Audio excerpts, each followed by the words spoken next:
Hello friends, welcome to Indian study पर आपका स्वागत है। दोस्तों, आज की इस वीडियो में मैं आप लोगों के लिए हिंदी का टेस्ट लेकर के आया हूं, जो आपके आने वाले exam UP triple SC forest guard. जी हाँ दोस्तों, UP triple SC forest guard की जो तैयारी है वो स्टार्ट हो चुकी है, जिसके लिए मैं हिंदी का टेस्ट लेकर के आया हूं।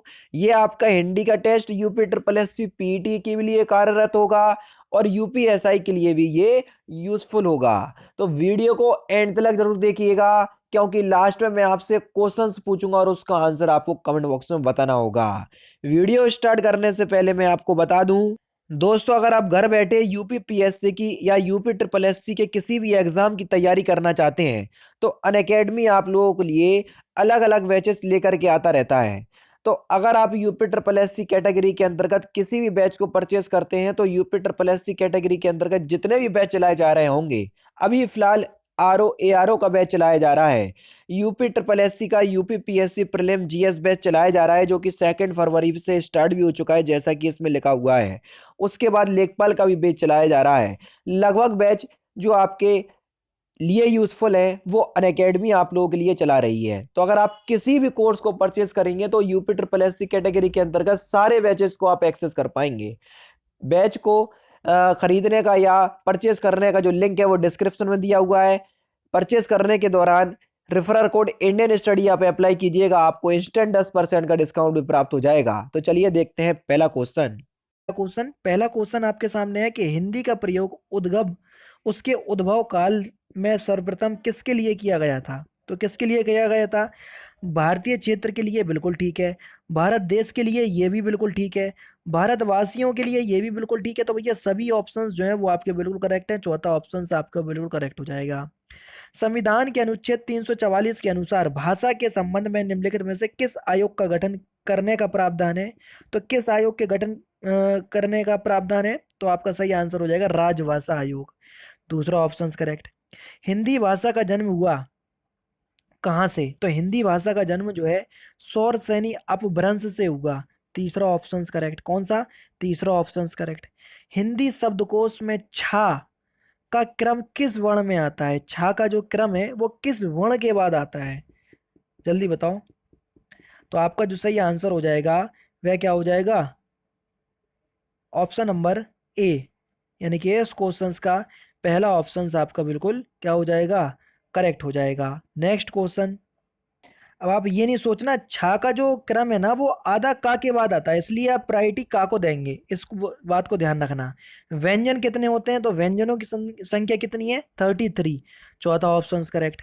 Next question. सा स ह ये सा है, सा सल्यम वाला, सा षटकोण वाला, सा सपेरे वाला, और हा कौन से व्यंजन है? तो ये सबरे जो आपके व्यंजन है ये संघर्षी व्यंजन है। तीसरा ऑप्शन करेक्ट। किस शब्द की वर्तनी अशुद्ध है? गलत है? जल्दी बताओ। तो किस शब्द की है? भुक्कड़ गलत लिखा हुआ है। चौथा ऑप्शन करेक्ट। किस शब्द की वर्तनी शुद्ध नहीं है? यानी कि वही बात है, शुद्ध नहीं है यानी कि अशुद्ध है। तो जल्दी बताओ कौन सा वर्ड है? तो सही आंसर हो जाएगा छिंद्रानवेंसी। दूसरा ऑप्शन करेक्ट है। निम्नलिखित में से किस शब्द में बहुब्रीहि समास है? पंकज, कमल नयन, राजकुमार, पानी। तो जल्दी बताओ। तो आपका सही आंसर क्या हो जाएगा? पंकज। पंकज में क्या है? बहुब्रीहि समास। पहला ही ऑप्शन करेक्ट। नेक्स्ट क्वेश्चन से आपका कि खड़हर लुटेरा शब्द में कौन सा प्रत्यय है? तो खड़हर में हर प्रत्यय हो जाएगा और लेटर लुटेरा में एरा प्रत्यय, यानी कि पहला ही ऑप्शन करेक्ट। निम्नलिखित में से किस शब्द में उपसर्ग है? उपसर्ग कौन से शब्द में है ये हमसे पूछा गया है। जल्दी बताओ किस शब्द में उपसर्ग है? तो आपका सही आंसर हो जाएगा प्रहार। प्रहार शब्द में उपसर्ग है। पहला ही ऑप्शन क्या होगा बच्चों? करेक्ट होगा। हिंदी भाषा में मूलतः वर्णों की संख्या कितनी मानी गई है? जल्दी बताओ। हिंदी भाषा में मूलतः वर्णों की संख्या कितनी मानी गई है?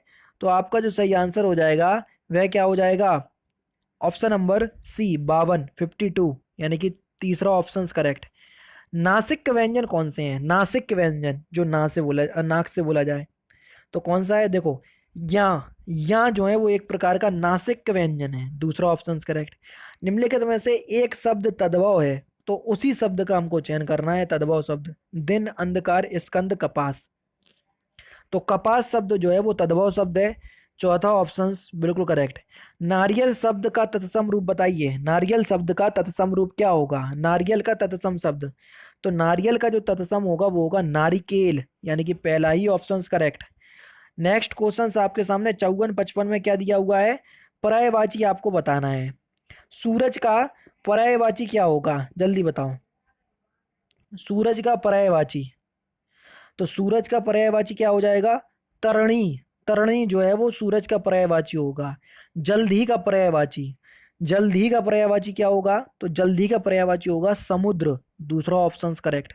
नेक्स्ट क्वेश्चन 56 से 57 तक आपको क्या करना है, चार शब्द दिए हैं, विलोम शब्द आपको बताना है। बंधन का विलोम शब्द क्या होगा, 56। बंधन का विलोम शब्द क्या होगा, तो बंधन का विलोम शब्द हो जाएगा त्याग, चौथा ऑप्शन करेक्ट। नस्वर का विलोम शब्द क्या होगा, नस्वर का विलोम शब्द, तो नस्वर का विलोम शब्द हो जाएगा शाश्वत, तीसरा ऑप्शन करेक्ट। कौन सा, तीसरा ऑप्शन करेक्ट। जो देखा नहीं जा सके, वाक्य का एक शब्द बताइए, वाक्यांशों के लिए एक शब्द बताइए जो देखा नहीं जा सके, तो उसको हम क्या बोलेंगे, अदृश्य, दूसरा ऑप्शन करेक्ट। जो व्याकरण जानता हो, वाक्यांशों के लिए एक शब्द क्या होगा, जो व्याकरण जानता हो, तो उसको हम क्या बोलेंगे, व्याकरण, यानी कि तीसरा ऑप्शन बिल्कुल करेक्ट। मित्रता किस संज्ञा का उदाहरण है, मित्रता जो है वो किस संज्ञा का उदाहरण है, यानी कि मित्रता में कौन सी संज्ञा है, तो मित्रता में भाववाचक संज्ञा है बच्चों, कौन सी, भाववाचक संज्ञा, पहला ऑप्शन करेक्ट। निम्नलिखित में से वाक्यों में क्रिया विशेषण युक्त वाक्य कौन सा है, ये हमसे पूछा गया है। क्रिया विशेषण वाक्य हमसे पूछा है, तो जल्दी बताओ कौन सा वाक्य क्रिया विशेषण है। हवा धीरे धीरे बह रही है, तो यहां पर क्रिया विशेषण वाक्य है ये, तीसरा ऑप्शन करेक्ट। लिंग की दृष्टि से दही शब्द कैसा है, तो जो दही शब्द है ना वो एक प्रकार का पुल्लिंग शब्द है, कैसा शब्द है, पुल्लिंग, दूसरा ऑप्शन बिल्कुल करेक्ट। कारक के कितने भेद होते हैं, यानी कि कारक कितने प्रकार का होता है, कर्ता कारक, कर्म कारक, करण कारक, संप्रदान कारक, अपादान कारक, इस अधिकरण कारक, इस प्रकार से कितने कारक होते हैं, तो कारक के कितने भेद होते हैं, तो कारक के जो भेद होते हैं 8 भेद होते हैं, चौथा ऑप्शन करेक्ट। विशेषण के कितने रूप होते हैं, विशेषण के कितने रूप होते हैं, तो विशेषण के कितने रूप होते हैं, तो आपका जो सही आंसर हो जाएगा 4 रूप होते हैं विशेषण के, तीसरा ऑप्शन आपका बिल्कुल करेक्ट। 65 और 66 में आपको क्या करना है, शुद्ध वाक्य आपको पहचानना है। अब देख लो आपके सामने ये चार ऑप्शंस दिए हुए हैं, इन चार ऑप्शंस में से कौन सा वाक्य शुद्ध है वो आपको बताना है, जल्दी बताओ, चारों ऑप्शंस पढ़ो आराम से, शुद्ध बात शुद्ध वाक्य बताओ।